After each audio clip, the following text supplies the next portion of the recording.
Next card off the encounter deck is a treachery. This is generally a nasty one, especially if you do quite a bit of questing and have a lot of characters exhausted, because it deals 1 damage to each of them. Now luckily for me, I'm only questing for 5 from Glorfindel and Bofa, but had Glorfindel been exhausted, he would take some damage, but thanks to the Light of Valinor, he doesn't. So sorry Bofa, but you're taking 1 point of damage this turn. And so since there's no actual threat in the staging area, we make 5 progress. So that's 1 on there and 4 on here, even though it only takes 2, but thanks to Mountains of Mirkwood now being explored, it has a response after it's explored.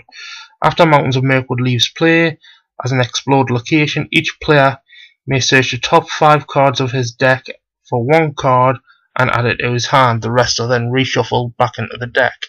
So look at top X cards, switch that to 5, and now I get to add one of these to my hand. So let's have a look. So I could have a bit more major questing potential by adding West Road Traveller, but instead I think I'll add a bit more action play with Unexpected Courage. But since I can't actually do anything now because it's past my planning phase, I'll have to wait until next turn. And that's explored, and we get the next quest card, which is A Chosen Path. It's got a bit of text there, so I'll let you read that. And now we're on Don't Leave the Path. When revealed, each player must search the encounter deck and discard pile for 1 spider card of his choice and add it to the staging area. The players must find and defeat Ungoliant Spawn to win this game. So, yeah, the Ungoliant Spawn is a spider, so seems as though there's only one of what playing, I'll add the Ungoliant Spawn to the staging area. Now that Ungoliant Spawn's added to the staging area, all we'll have to do to win this scenario is kill it. With 2 hit points for 2 defensive points and 9 hit points, with the team of fighters that we've got assembled, isn't really going to be that much of a problem. But we are going to have it engage us this turn. So there's nowhere to travel, so it goes to attack phase. So engagement check phase. So he automatically comes down to us, and Frodo, as usual, is going to bear the brunt of the major attacks. So 3 more on threat. And well, I should have really flipped the shadow card, but I was feeling lucky. And then for a spider, he can go and attack Haldir of Lorien. Now, for a spider's attack is now back down to 2 unless this card says otherwise. And yes, it does. So Haldir of Lorien takes another 1 point of damage. Now for attacks. Let's see. I really want to get this Ungoliant Spawn out of the way first, mainly because it's got such high attack. So let's have a look. Well, there's 3, so there's 1, 4, 5, 6 damage there, so that'll put him down to 3 hit points for next turn. So yeah, I think I'll do that. So that's 6 damage already on the Ungoliant Spawn. Now generally, playing a 1-player game, that could turn out to be nasty, and I will exhaust After the combat phase, I will exhaust Warden of Healing to heal the 2 damage I've got on Bofa and Haldia.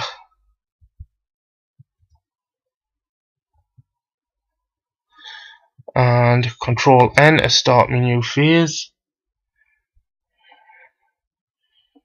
And I will first of all,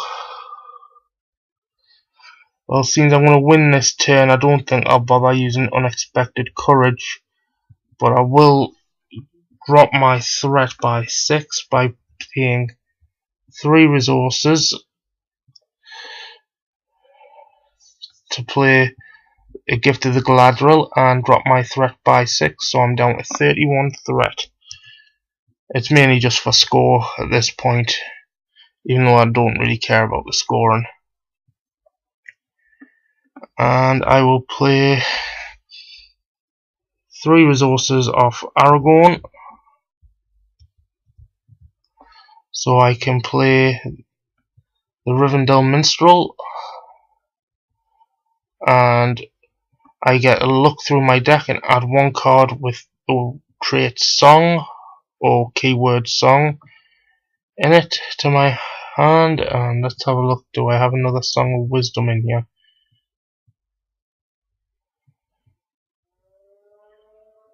Nope, it does not look like it.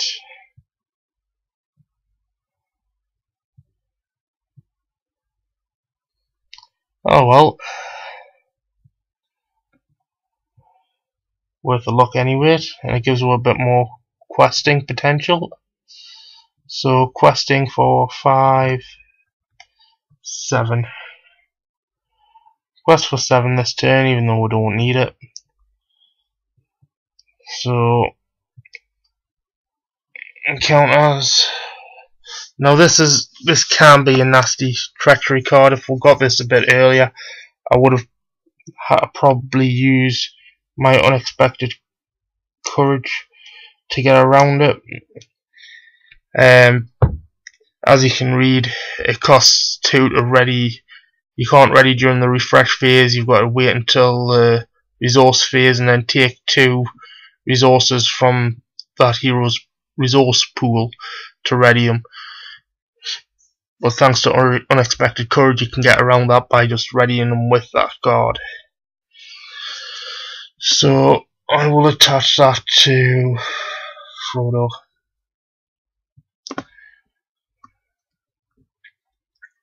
Now then, nowhere to travel, so and there's no encounter cards, so I take another 3 on threat, and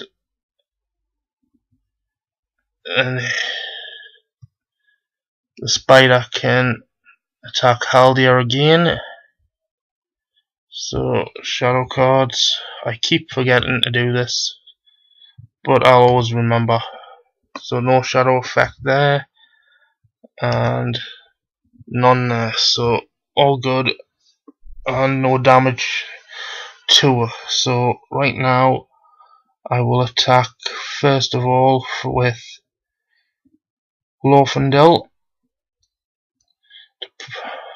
and Keely to do a total of 4 damage, which in actual fact, hang on, 3, do 1, let's see, so he's got 6 hit points on damage already. He's got 2 defense, so I'm swinging for 5.